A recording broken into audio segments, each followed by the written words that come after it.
A very good evening, everyone. I am Fabrício Assunção from the Spiritist Society of Bournemouth. Welcome to tonight's talk, brought to you by the Spiritist Society of Bournemouth and Poole Christian Spiritualist Church. This talk is one of our fortnightly talks based on the psychological series of writing by the spirit Joanna de Angelis. Joanna Spirit is the guide to our most famous living Spiritist medium, Divaldo Franco, and is the source of a large number of important Spiritist books published in many languages across the world. It's my great pleasure to give a warm welcome to our guest speakers, Daniel Santos. Daniel lives in Maryland, in the United States, where he leads the Spiritist Society of Baltimore. His talk tonight is on the subject of moral charity. Thank you very much for being with us tonight, Daniel. We look forward very much to your talk. Thank you, Fabrício. Thank you, our friends from UK. It's a pleasure to be here in this psychological series from talks by Joanna de Angelis. I confess that when Fabrício has invited me to share, these teachings of the benefactor Joanna de Angelis, I was a little bit like, okay, what should I talk to? I know that Joanna de Angelis, this high-level spirit that has been helped us a lot in the Spiritist movement and also through the publications of books that give a different approach in the Spiritist literature. And we in the Spiritist movement, we used to call her the psychological spirit, isn't it? Because she go a little bit deep in the mind, in ourselves as a immortal spirit. So the topic of our discussion tonight, Fabrício, should I go on? I'm sorry. Just before I hand it over to you, Daniel, I'm gonna go to Lawrence Saville. Okay, I'm sorry. Yeah, that's yes, all right. Yes. So, Lawrence, could you do the opening prayer for us, please? I can indeed. Don't worry, Daniel. Absolutely fine. Okay. So if we could all just still our minds just for this time, leaving to one side all our cares, concerns, and hone in on that divinity that resides within each and every living thing. And as we join together in giving thanks for all that we have, let us not be blind to those dear ones who walk this life with us, to our animal friends, to the beauty and splendor and majesty of this world that has been created for us. And as we harmonize our vibrations together this night, to explore more our spirituality and to hear the words given to us from beyond that which we call death, but that which we know is a transition, a change, the caterpillar emerging into the butterfly. So let us all join together this night and listen and take what we can from this evening. Amen. Amen. Thank you very much, Lawrence. Now it's my great pleasure to hand it over to Daniel Santos for his talk on the subject of moral charity. Over to you, Daniel. Okay, thank you.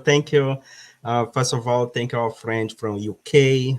It's a pleasure to be here and to share these beautiful teachings that our benefactor Joanna de Angelis has brought to us through many books, especially through the psychological series that was psychographed by the Brazilian Spiritist medium Divaldo Franco. So as I mentioned in my introduction, so we discuss a little bit about charity. And we know that when we talk about charity, we have this misconception that charity is giving material thing. Okay, we may, accept that, but Joanna comes and bring a different approach. Not only Joanna, but many great minds throughout humanity has touching this subject of charity, something that go beyond just provide material help to one another.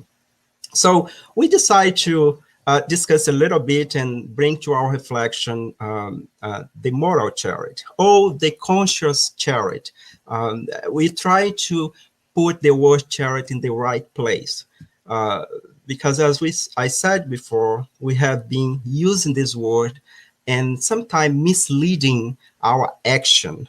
And sometimes we think that we are helping others by providing a material thing.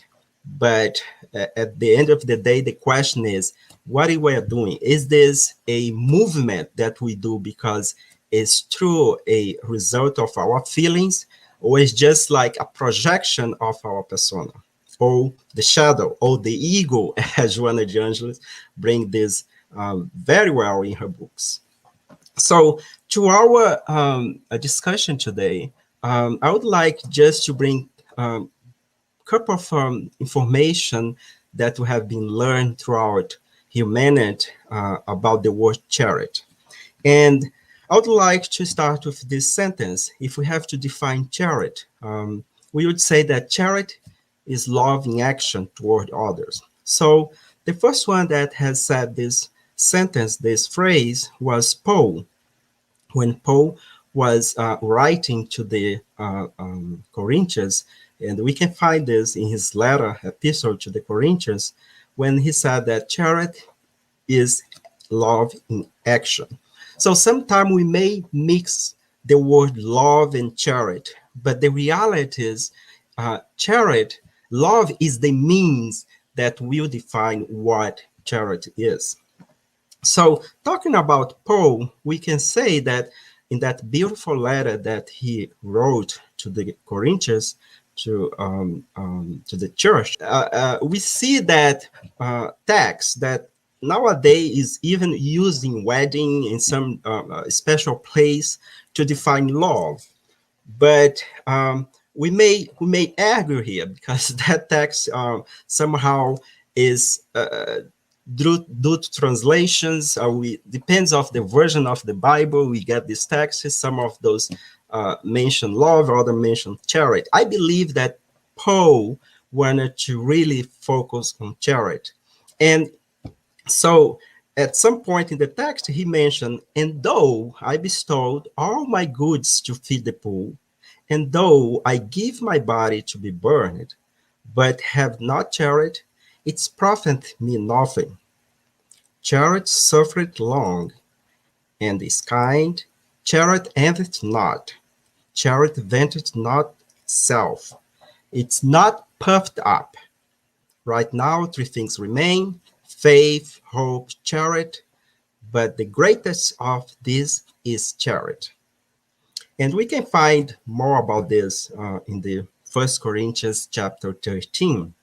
So here we stop a little bit to reflect upon this message that Paul has brought to us almost 2,000 years ago. And what Paul is trying to tell us here, that no matter how much knowledge we have, no matter how much money, good, or no matter how much almsgiving we give to the poor, but at the end of the day, if we don't have this deep feeling, sentiment of charity, nothing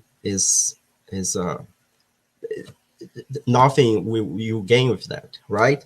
And so what Joanna de Angelis reflect upon this topic of charity.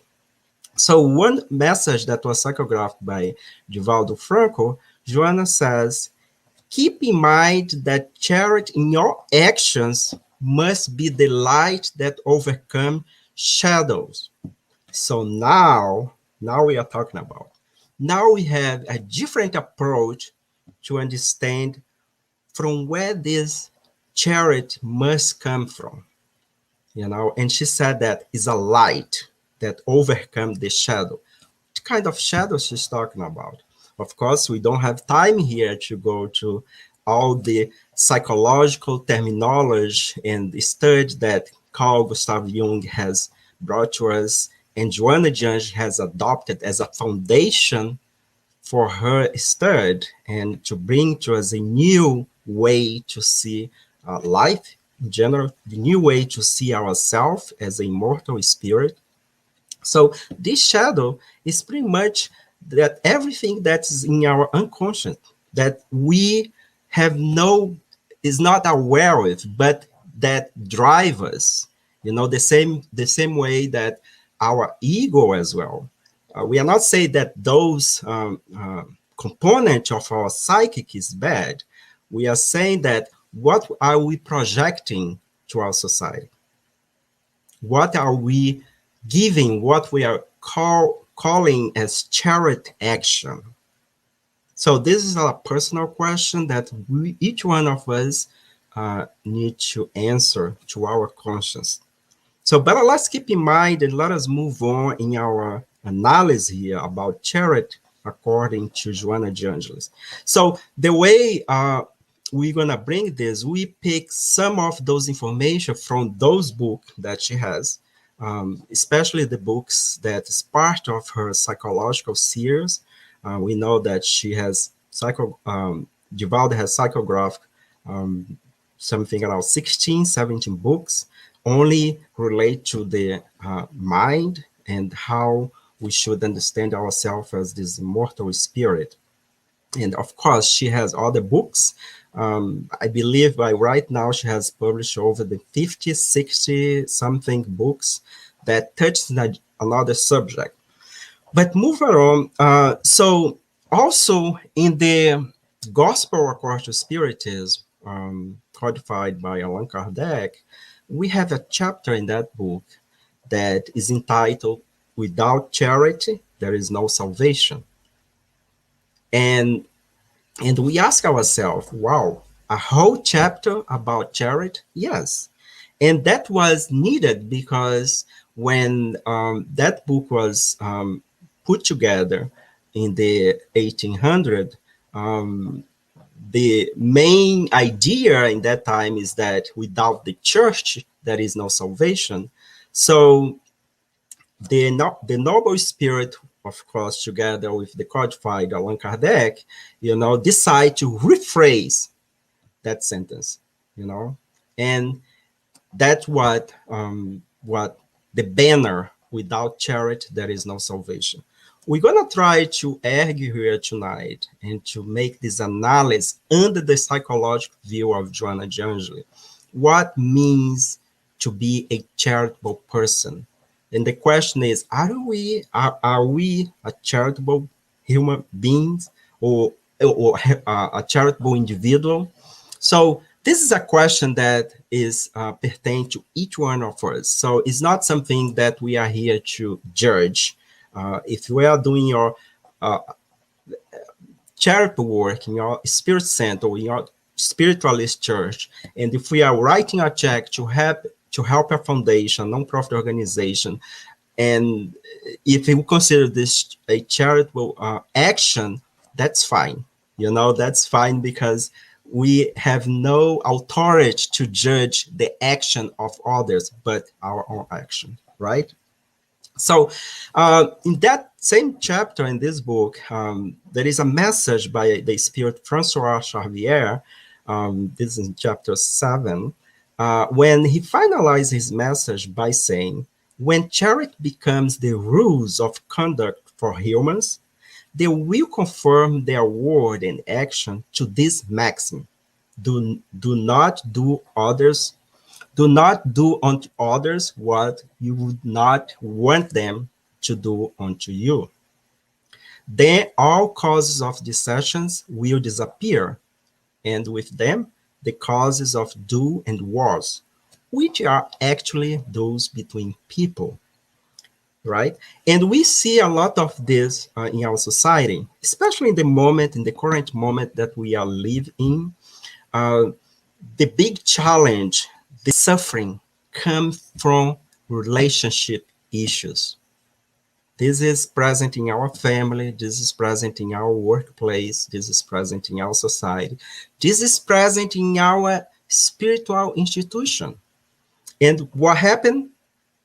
So if we don't know how to deal with this by using this maximum that the Spirit has brought to us, and of course, he is pretty much remind us about what Jesus has said to us, the golden rule. In fact, Jesus, this is the golden rule that has been said for many millennia, even before Jesus, of course.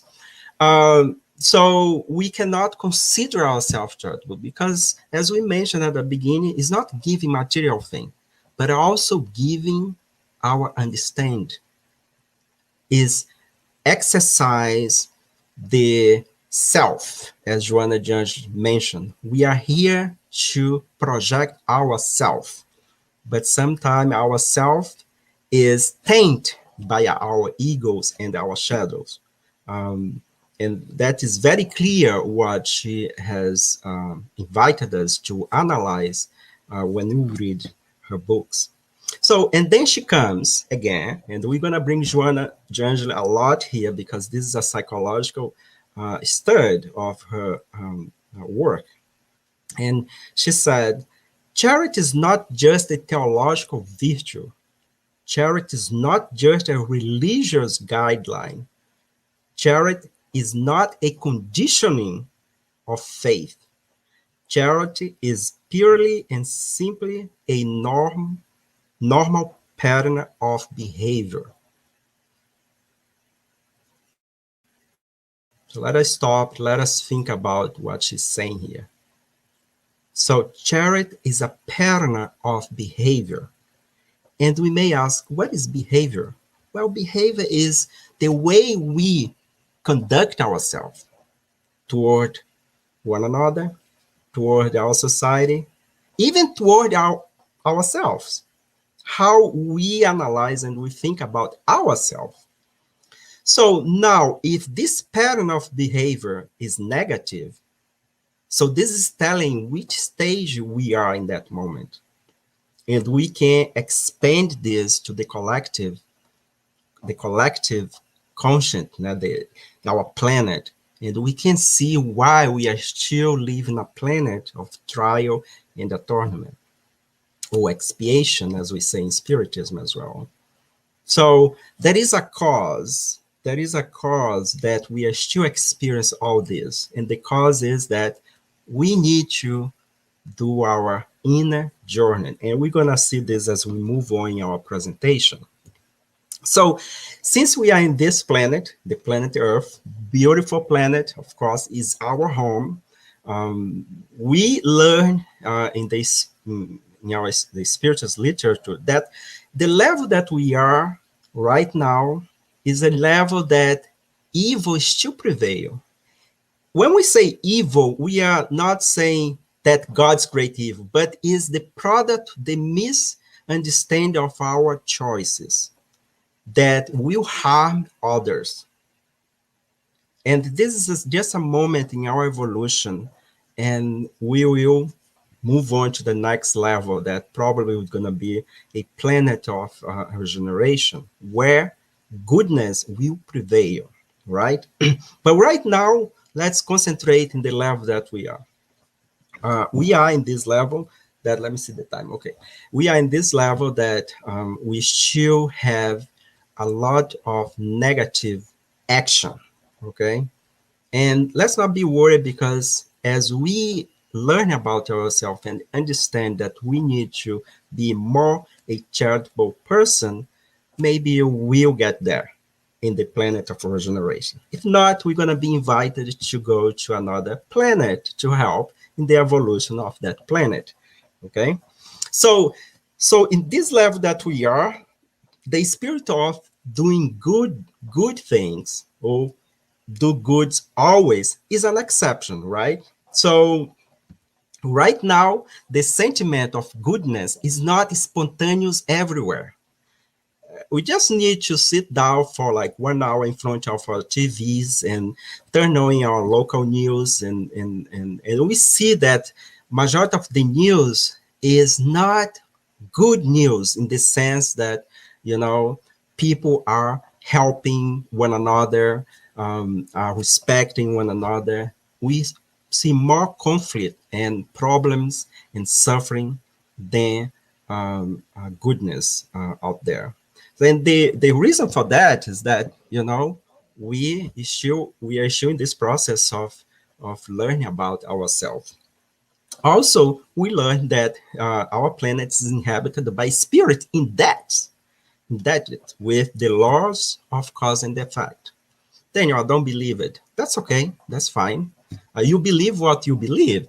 But the invitation here is to do a deep analysis, and that's what Joanna just brings to us all the time in her psychological series, is that we need to analyze the feelings, our position before different situation, why we are going through this or that situation, why when we help someone and we see that that person doesn't give anything in return, how we feel ourselves, right? And also, we not have time to go to all the complexity of the human beings, but the reason is that for every effect there is a cause, and we learn in Spiritism that for every intelligent effect there is an intelligent cause. So we need to take this very serious and try to apply in our life so we can understand the complexity of the immortal spirit. So what is Joanna proposed? What her proposal for this topic of the moral charity? The moral charity would be like the real charity, not the ones that we understand by giving material things. So, so by reading her books, we learned that the main thing that she invites us to do is this moral transformation or inner transformation. Well, to do this moral transformation, we need to what? We need to know ourselves. That the same way we need to do this self-discovery. We need to dive inside of our psychic, our thought, our behavior, our emotion, and try to know why I'm behaving this way, why I'm going to this way, why I'm doing this. Is this a product of my persona? Is this the product of my ego? On Sunday, I'm gonna help the poor, or I'm going to a nursery home. So why are you doing that? You are doing this because you are a charitable person, or because we are trying to cover up some kind of, I would say, not guilt, I don't want to say guilt, but something that bothers you and you don't know. Is this movement, this action that we are doing, really a moral charity as understood by the great mind of our humanity? Let's see it.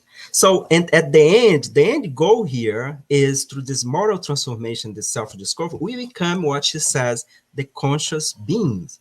So we become the true self.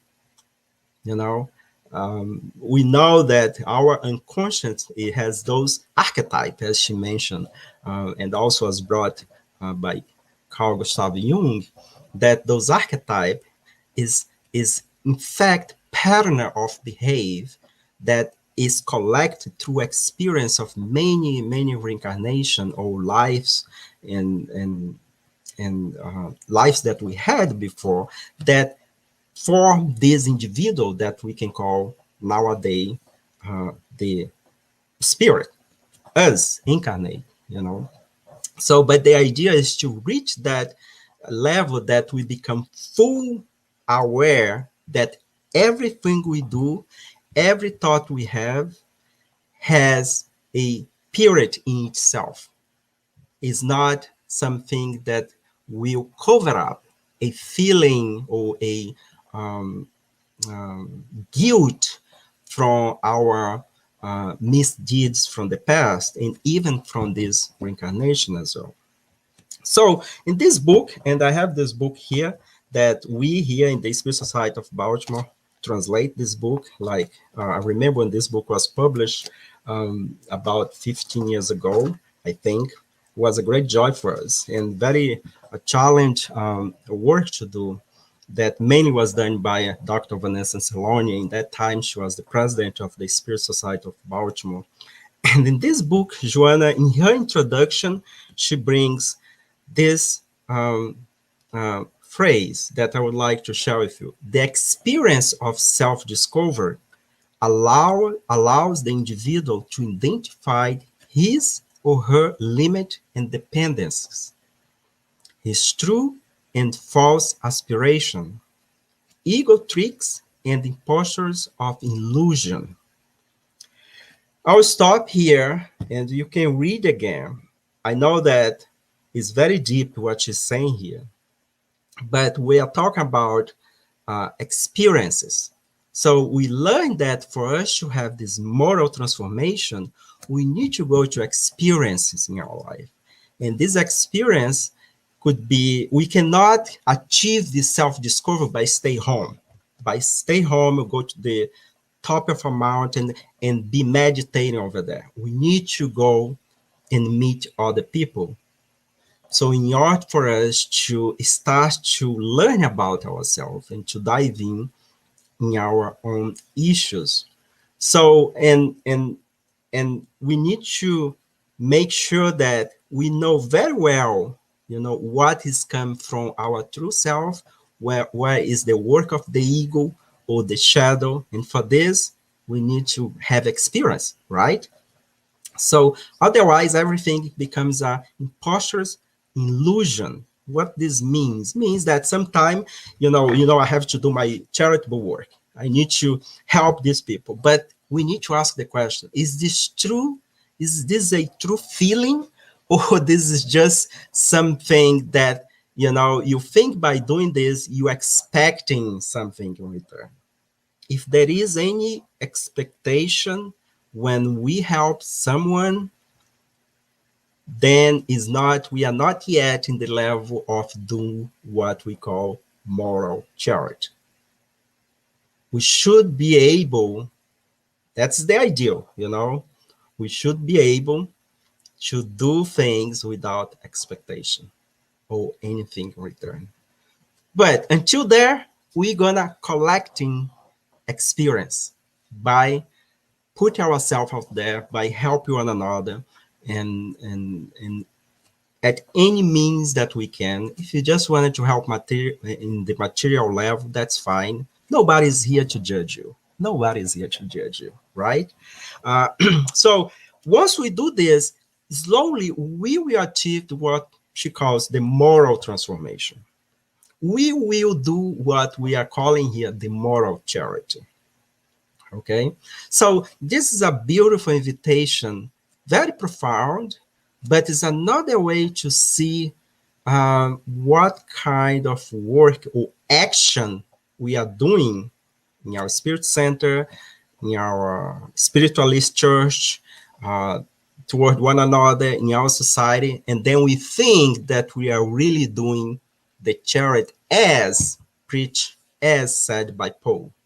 And Joanna helped us very well to understand what he's trying to say when you read that in the beginning of our presentation. And also, we will understand how, why, we learn, we have that banner, without charity, there is no salvation. Which kind of salvation Allan Kardec was talking about? Salvation from whom? From ourselves. Salvation from the domination of our shadows. That is what we are right now, right? Is that archetypes that is still buried in our unconscious that project our behavior, and sometimes we even don't know why we have those kind of behavior. So it's very important for us to analyze this teaching that she is bringing to us. So I would like just to change a little bit here and talk about the awakening of our consciousness. And we may ask, Daniel, what this having to do with charity? Well, the topic of discuss is the moral charity. So in order to understand what this moral or consciousness charity means, we need to understand that we are not yet fully awake. When we say awake, it's not the opposite of sleeping. I mean, the physical body. We are talking about our consciousness. You know, we are talking about our dramas. We talk about our behavior. We talk about our conflicts that we still don't know why we have, and we are still trying to understand ourselves. And for us to become the true charitable person, we need to pay attention on this. So that's very important. Joanna de Angelis comes and put the bar very high. So we have all this information that has been taught, we have been learned from ancient Greeks and early Christianity, and with Spiritism now, but becomes very abstract sometimes. And we interpret that just as we normalize in a material level. And what Joanna is bringing to us is that we need to bring this to the deep consciousness in means of what Jesus brought to us, what the great minds in humanity has brought to us, and live it, right?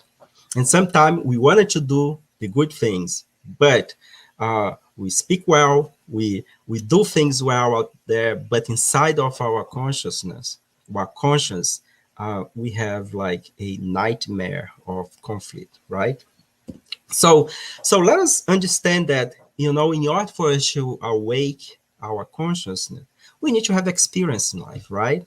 And experience will provide us with the self-discovery.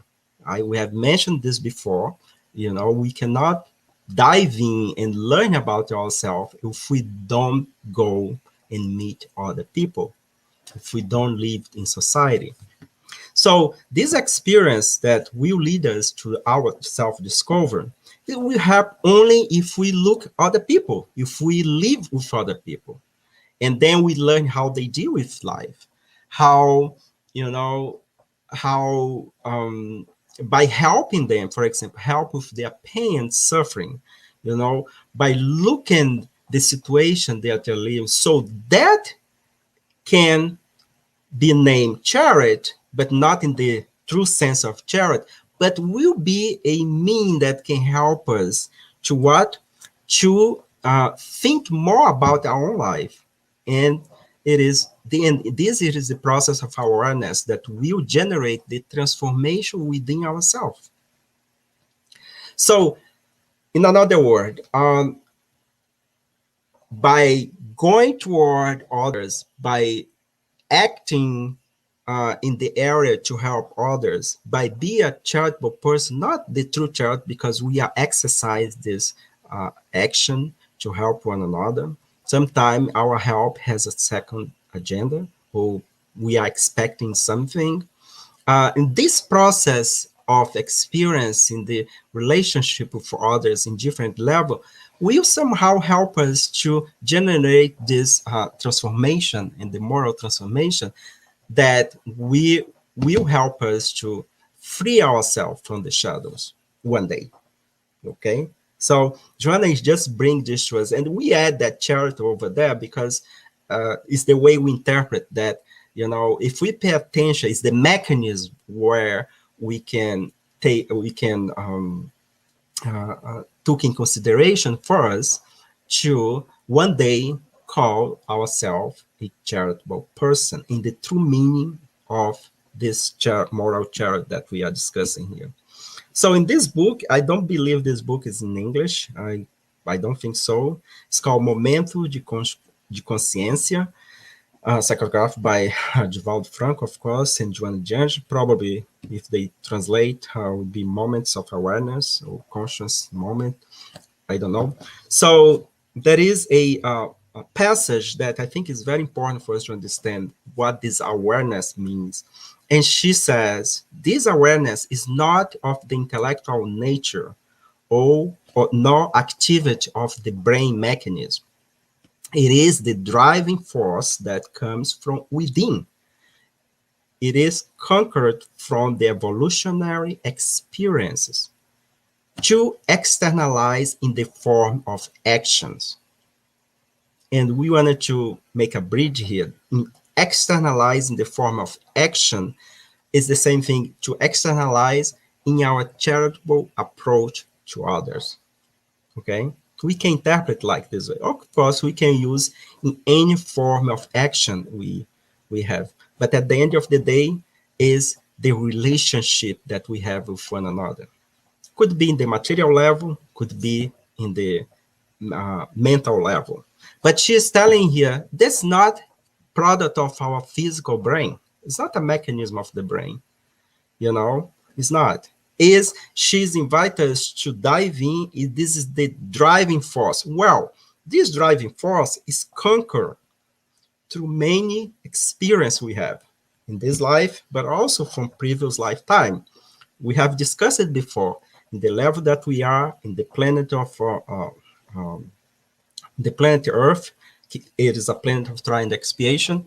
We are somehow in debt because we made decision that was not according to God's law. That's what we call law of cause and effect, right? Also, she mentioned consciousness can be trained through the exercise of high moral values, which aims at the good in others and consequently the good in ourselves. Wow, this is very important. So, can be trained. So that's why we mentioned that we need to reach out. We need to reach out. Outreach program. Please volunteer. Because by doing that, we expect that we'll do this analysis and we'll learn what it is really the true charity that Paul has invited us to do. Right. So in this book, Plenitude is another book in the psychological series, Joanna de Angelis. There is a chapter about altruism, and altruism has all to do with moral charity. Without altruism, so you cannot call moral charity. And we know that altruism is the practice of disinterested and selfless concern for the well-being of others. I got this definition from the dictionary, so it's not mine. So she said in the first couple paragraphs of the chapter 6 of this book, she says, altruism is a living lesson in charity, a high expression of a noble love that opens the door to action. Without it would be pointless. So here is another information. The moral charity, the true charity, cannot happen without altruism, because this altruism is the living lesson in charity. So, and we mentioned that before that, if we are doing something and expecting something in return or some kind of reward, I think we are missing the point. We are missing the point. So that was her invitation, to do things with this altruistic behavior. Altruism is the very love taught by Jesus himself, the kind that practices selfless to focus on the welfare of others, forgetting all wrongs in order to expand by means of aspirations relate to progress, order, and happiness. The antithesis of selfishness is heal the wound of the soul caused by it and foster comprehensive health.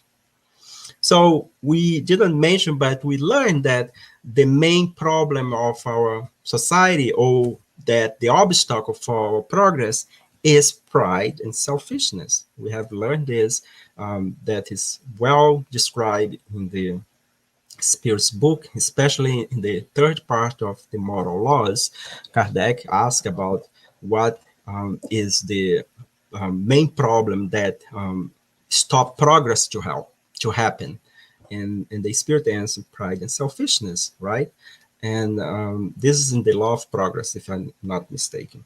So Joanna is saying here that the antithesis of that the altruism is the antithesis of that, and will help to heal the wound of the soul. So, of course, this chapter is a beautiful chapter. We have a series talks in this book that was done by Leonardo Vieira from the Spiritual Society of Baltimore. the highlight of this book is available in our YouTube channel, the Spirits Network. So you may check if you are more interested to learn about this chapter. So I would like to bring a little bit about moral laws, because we cannot talk about charity without go back and look what we understand by moral law. In the third part of the Spirit's book, Allan Kardec lays out, he codified all this information by didactically put the divine laws in 10 moral laws, okay? Of course, there is the natural law that he discussed as well, and then they go to the moral laws. And the last one is the law of justice, love, and charity. And so in that part, in the question in the Spirit's book 886, Allan Kardec asked the Spirit, what is the true meaning of the word charity as Jesus understood it? So now we are collecting what they understand by Jesus. And of course, Jesus didn't say that, but the enlightened spirit that has more knowledge than us, because they are a little bit advanced. So they respond or reply, benevolence toward everyone, indulgence toward the imperfection of others, and forgiveness for offenses. So if you forget this, you just need to remember this acronym BIF, B-I-F, okay? So we use this a lot in our explanation here in our society. So we need to activate our BIF. What is this? Benevolence, indulgence, and forgiveness. So we see here that the enlightened spirit did the answer. You need to go and help the poor. You need to go and, to nursery homes or do that. No, because that is our obligation. To help one another is an obligation. It's not a charitable thing. It's obligation. The same way that, be a parent is not, an option. It's an obligation. If you have children, it's an obligation to be the parent. But now, because of the law of the free will, not the law, the free will, so we may not do what we're supposed to do it. So, and just for us to put it in a different context, so we create a molecule here. So people sometimes they say, oh, I'm sick, I wanted to treat my disease, the disease of the physical body. But if we think about the moral disease, so we have a molecule. So this is a pill that has three molecule over there connect with each other, each one benevolence, indulgence, and forgiveness. So use this remedy when you feel that your relationship is a little bit spoiled, okay? So, or sick. So try to utilize what Jesus has understood by charity, that is this benevolence, indulgence, and forgiveness. So also in this topic of the divine laws or moral laws, so in this book, Diretrizes para o Êxito, it's not in English, I'm sorry. I hope it's going to be, and probably if we translate something like guidelines for success, something like that. In the chapter 3, what Joanna de Angelis understand by benevolence, for example. And she said that, the definition that she brings in this book about benevolence is a feeling, and that was a free translation that I did. I put as a feeling, sentiment of deep love to your neighbor and of the understand for his or her action. Well, I think the highlight here is the deep love. Deep love is a sentiment of deep love towards someone. So that's the invitation. But here's the question. We only give what we have, right? If we don't have self-love, if we are not yet in the level to to accept who we are with all the imperfection, we cannot give this. We cannot give benevolence. We cannot give indulgence. We cannot forgive. So that's why Joanna de Angelis, when she come and bring all this teaching, she asks us to fix ourselves first, to understand ourselves first, before we go out and help others. Of course, she always say that by going out and help others, we help us to fix ourselves. So we can do this by do a deep diving in ourselves and learn about what kind of feeling and sentiment we have towards someone or towards a situation, and try to work on that in a way to become more effective in our actions, right? So we almost finished. I hope I'm not go over the time. I just would like to bring a couple of slides before we pass the word to Fabrizio. In chapter 15 of this book, The Gospel According to Spiritism, there is a message from a spirit called Sister Rosaria that she mentioned about moral charity. And she said, moral charity consists in giving support to one another, and it is what you, us, practice the least. And she said, believe me, there is a great merit in knowing how to keep quiet and let a more ignorant person speak. This is yet another kind of charity. So we see here that the enlightened minds doesn't talk about charity in the material level. They put charity as a very high level, like moral, in the conscience, She continues saying, knowing how to turn a deaf ear when a mocking word escapes the mouth accustomed to scorn, not pay any attention to the smirk of disdain that greets your entrance among persons who often wrongly think they are above you, whereas in the spirit's life, the only true life, they are sometimes far from it. These are meritorious acts, not of humility, but of charity. So there is a difference here. It's not humility, but charity when we zip it up, when we don't revenge. Because not pay attention to someone else's wrongs portray moral charity.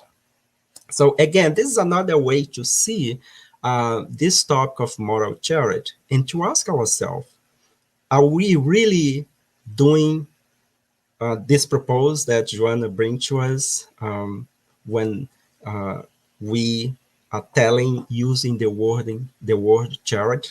So this is a question. This is a personal question that you may ask yourself. We should ask ourselves too, and working to become, a really true charitable person. So just for us, I believe that you have seen this before, but this is like a conversation between a master and his apprentice, a student, and the apprentice was very curious to know what is the secret of happiness. And the master responded, not to argue with idiots, And the apprentice said, Master, I completely disagree that this is the secret. And the master replied, yes, you're right. So this is for us to laugh a little bit. So sometimes not respond maybe is the best action. Of course, we need to analyze the situation. We need to analyze all angle to see what's the best approach we need to have. But this is for us to think about it. We know that we are living a time that disagreement is very high, is in high stake right now. Our planet is completely divided. We have problems in all sectors of our society, and it seems that be charitable with one another is lacking, right? So for our reflection, the lack of understanding will generate disagreement. Um, and this understanding of one another of the situation is the key aspect for us to have a balanced life, right? So, but the understanding happened because before we disagree, there was something that was not well done, that our communication, as the name is saying over there, communication, a action that is in common, is not the same action, but is a common action. If we have a good common action, we will have more chance to understand one another. And once we understand one another, this will lead us to what? Tolerance, the BIF, and of course, charity, because BIF, according to Jesus, means charity, right? As he understood. So, but what we see nowadays is that disagreement has been everywhere and has been destroyed relationship and has been caused a lot of depression in our society, in our families. And sometimes we are not stopping to do this self-discovery that Joanna brings to us, invite us to do. She doesn't bring, she invited us to do it. Okay. And so I was curious to know about the disagreement. So I don't know if you know, but Google has this tool search that called the Ngram Viewer. So you can go to Google, you can type any word over there, and the search was showing how many times, or the percentage of how much time this word was used. It was used in printed books, search in the internet, in speech, and Google did that after they have scanned 30 million books. And this can go back to 1500 until the year 2019. So I was curious. I said, well, let me see in the last 200 years of humanity, so how many times this word disagreements appear. And you can see here that from the 1900 until 2019, let me see if I can point here so you can see from here until 2019, the word disagreement has been printed many times. We have an increase in this word disagreement. Well, Daniel, you may ask it, Daniel, but why did this happen? I don't know. I can speculate it. I think that as our society become, our laws is better implemented, so the freedom of speech, also increase. So people tend to express themselves more. So we can also argue that the word disagreement is there because people really don't want to understand the other side and is argue that, their side is the better. So I don't know why it's increasing. So maybe you can help by put your comment in the chat. And I'd be glad to read and to learn more about what is your interpretation of this increase of the word disagreement in printed material, in speech, in all kind of information that has been published in the last 200 years. Okay, you can use these search tools for any word you want. You can put your name, you can put anything you want.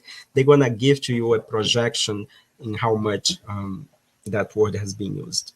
Okay, Albert Einstein says, peace cannot be kept by force.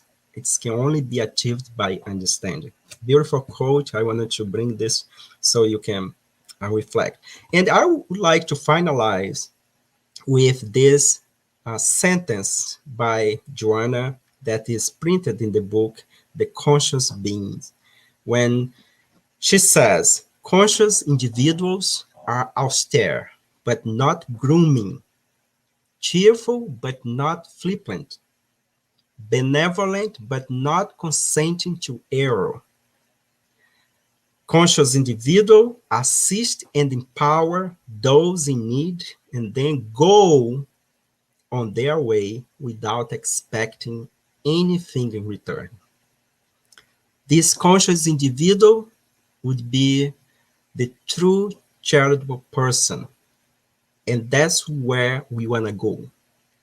That is the invitation that Joanna de Angelis, this enlightened spirit that has helped in the codification of the book, of the codification of Spiritism, and also has brought these beautiful teachings, psychological series, through the hands of the medium, the Brazilian medium, Divaldo Pereira Franco in Brazil. So I hope I was able to bring a different perspective of this topic of charity to you. Of course, we are all here learning about, and I will stop here and call Fabricio and Larry to see if we have any question and all the information that we can share and discuss. Thank you, Daniel. Thank you very much for your reflections. It's a lot for us to be reflecting there, isn't it? Yes. When you talk about Joanna, there is no way you can say, okay, I can just read the book. No, you cannot just read the book. You have to read the book and reflect a lot of what's actually just read on the book. And it's a masterpiece, it's a textbook. So that's what we say. Absolutely. And it's interesting. One of the insights that you brought up here, and I was reflecting myself, is when you're doing charity, it's important that you understand not just the action of you doing the charity, but what is actually in your heart to do when you're doing that charity. Because if you're doing charity to cover something up, or if you're doing charity just to kind of trade with God to say, well, if I do charity, I'm going to kind of reserve myself a good place in heaven. That is like you're trading, it's like you're doing, you're actually negotiating with God, right? And that is not true charity. Exactly. But then when you're doing charity, but your heart is full of charitable feelings, that is real charity, and that is what you actually said to us all along, is what Joanna Jones defined as a moral charity. Exactly. The intention is the key, and you said right, yes. But the intention is a reflection of the level that we are as immortal spirit, right? And all the archetypes that is still bubbling in our consciousness, But that's, thank you for the clarification. Cool. So we do have some questions that is popping up here on Facebook. I'm going to go through the questions, and then if anyone here want to ask any question, can you write it up, the question on your comments on here, and I can pick it up and read it out to Daniel. Our first one. Sorry, Lawrence? you've seen it. I thought you might have missed it. You've seen it. That's fine. I just saw it. It's actually is from our lovely Kirsten, Daniel's wife. Ooh. We didn't plan on that. Daniel, you're in trouble now. Now I'm in trouble, and I regret to have sent the link to her. No, I'm just kidding. No, it's always good. So, Kirsty say, it is so easy to get caught up in our own world and forget to be kind and moral. How can one stay focused on being morally correct? Well, it's a very good question, Kirsten. And I think that is the challenge, isn't it? Is to achieve that focus and be sure that everything we do is inside of this golden rules. And I think one of the suggestions I always give when people always come and ask, okay, so you need to behave like Jesus, what Jesus would do in this situation, is apply the golden rules. Is, okay, so if I was in that person position, how would like to be, assisted, and of course, we need to be sincere with ourselves. We are not pure spirit yet. So although this is the goal, we're gonna be fluctuating, in our life, especially in the level that we are, in this understanding of what is right and wrong. Excellent. Lawrence, I think the thing here I can look at goes really quick. I don't think I can see any other question there. Can you see any other question there? I can't see any questions, but there's some lovely comments coming up. Some comments. If you wanted to read the comment, just for us to reflect. Okay, so I find that those who are morally charitable are so subtle and natural with it that sometimes we barely take notes of it. Correct. And I think this go exactly, Fabrice, what you just said at the beginning, that the intention, I mean, you do because you do it. It's like there is this beautiful moment with Mother Teresa when someone asked her, why are you doing this work? Why are you helping these people? And she just said, because, that's what I wanted to do. And she was not expecting anything in return. I think that is the key.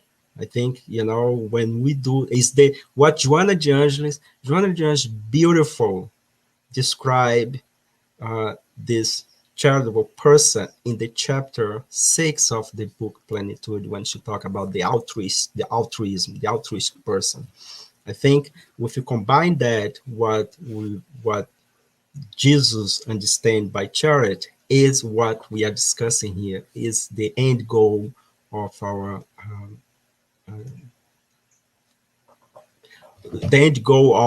evolution, pretty much, to become like a pure spirit one day. Yeah, another comment here said, we can get so lost in our own shadow, and it feels so natural because it's an integral part of us. It is so easy to fall back into negative patterns and behaviors. Very true. And here is my reflection on this, Fabrice and Larry, is that we should not fight against it. We should learn how to manage, because this is part of us.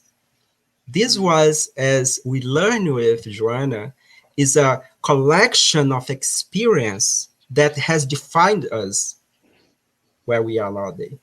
We learn in Spiritism that we are created simple and ignorant, but with the tendency to perfection. In this journey that we do from that moment we are considered simple and ignorant, is on us, is a lonely a journey that we do. But we don't do this without others. And then we make choices. And then these choices will be being part of our archetype that, Carl Gustav Jung called the shadows, and Joanna de Angelis enforced this very well in her psychological series. And this become us and is embedded in our subconscious. So what do? We need to get to know those image that we have created, those patterns that we have. And that's define our behavior. The shadow, and then we discuss, and I remember I participate in some of the study that Marlon has done in your group, and he beautifully described, the shadow, the ego, the self, and what I mean, all this kind of thing that is beautiful, and he did a very excellent job. And when I have time, always I enjoy to listen what he has to bring, because for me he's really very good in interpret what Joanna Jones brings to us. Thank you. Yeah, I agree with that, Kirsten. So another question that is coming out here from our friend Bob Williams.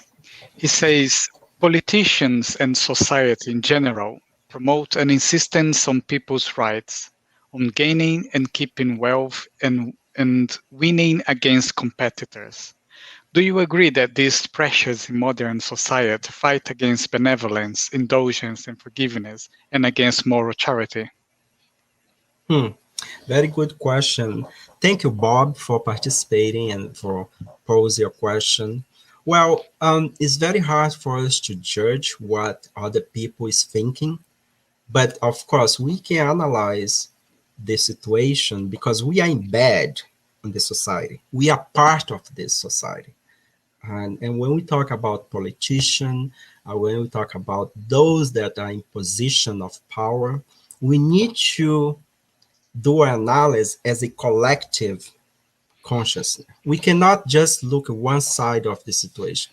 Because if we, as a community, put someone to represent us, and somehow we share from inside of us whatever that individual is doing. You may say, oh, I didn't vote to that person. I didn't agree with that person. Yeah, but we are talking about the collective consciousness. And so we cannot make an analysis just based on one individual when we talk about society, because we are immersed in this society as we are inside of a swimming pool. Any rip that someone do in the corner of the pool, we affect us.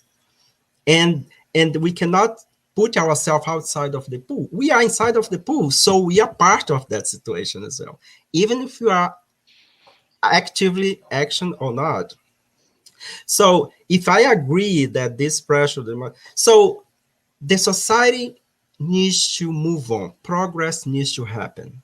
And the way I like to see that is that it's like when we clean our houses, okay? So you make a decision to clean your house, physical house, okay? I'm not talking about our mind, you know? So what happened? In the moment that we are cleaning our house, there is dust everywhere. Furniture is, yeah, I hope you move your furniture away. If you don't, so it's better go there and do it, because if you don't do that, the time that you're gonna do is gonna be pretty dirty, right? So that moment to clean your house, it is a mess. It's not fun. And you that are cleaning, you also feel that, you know, it's too hot, if there is no AC, if there is no fan, you not feel in a easy situation. So we need to learn how to observe things from up above, okay? Open our mind and see that there is a someone that is in control. Of course, we are not saying here that some of the things that happen in our society, some of the decisions, some of those laws that is implemented is the right one. Only time will tell.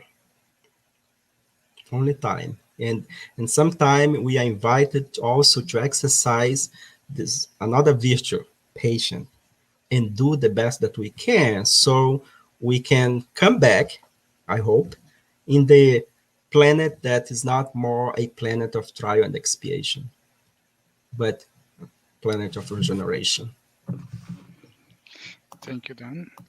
So last comment here is come from our friend Frau Denise. She said, charity happens when our heart fills us with compassion.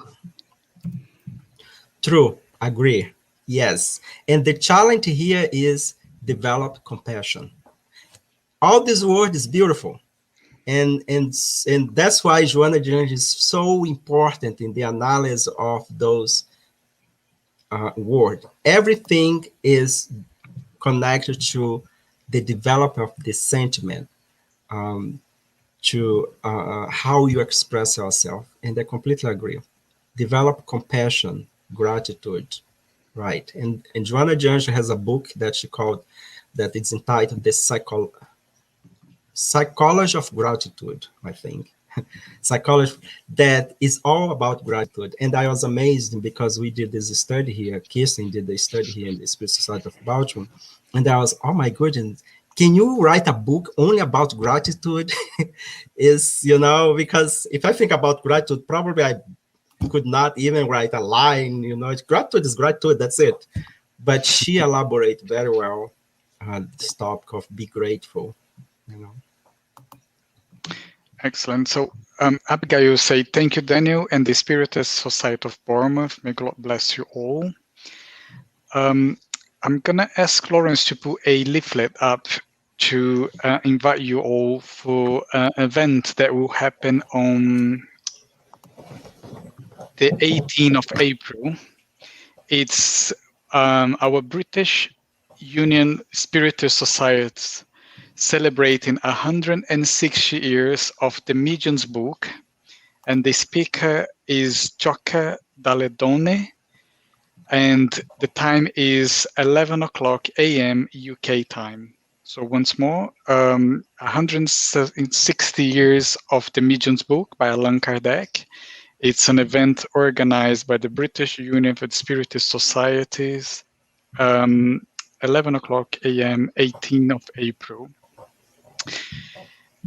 Our next speaker, our next event is going to be on the 23rd of April, and we will have with us Josara Kornegov, and she will be talking about spiritual influences, and that is on the 23rd of April, our next Spiritist night. Daniel and Lawrence, before we actually go to the closing prayer, is there any close remarks you'd like to make? No, I sat here thoroughly engrossed. Thank you very much, Daniel. Very, very interesting. There was a lot in there to take away. So thank you. Yeah, thank you, Laurie. And it was very nice to be here. Thank you, our friends from UK. We here in the US, of course, we share the same acronym in our Spirit Society. We are work from the SSB, the Spirit Society of Baltimore, and Fabricio and the other friends over there in the Spirit Society of, I'm sorry, but I don't want to mispronounce. Say again, Fabricio? Bournemouth. Bournemouth, yes. So, and it was very good to be here. Thank you so much for the invitation. As we mentioned in the beginning, this topic is a topic that doesn't end here. I would like to invite you to participate in the study of the series of Joanna de Anjos that your group, your friends from UK has promoted. And I have the pleasure to participate in one of those studies, and it's very good. I completely suggest that if you have time, please do so. And I was very happy to see that Joca Deladone is still over there, because I met him like many years ago, probably 15, 20 years ago. And I'm happy that he's going to speak in the event. Thank you. Thank you, Fabricio. Thank you, Laurie. And Pleasure. Thank you, Daniel. Thanks for being with us. Thanks for the talk tonight. I would like to say thank you to every one of you that have been watching us and listening to us. And I hope to see you in 2 weeks' time. Have a good night. Bye-bye for now. Good night. Bye. Bye.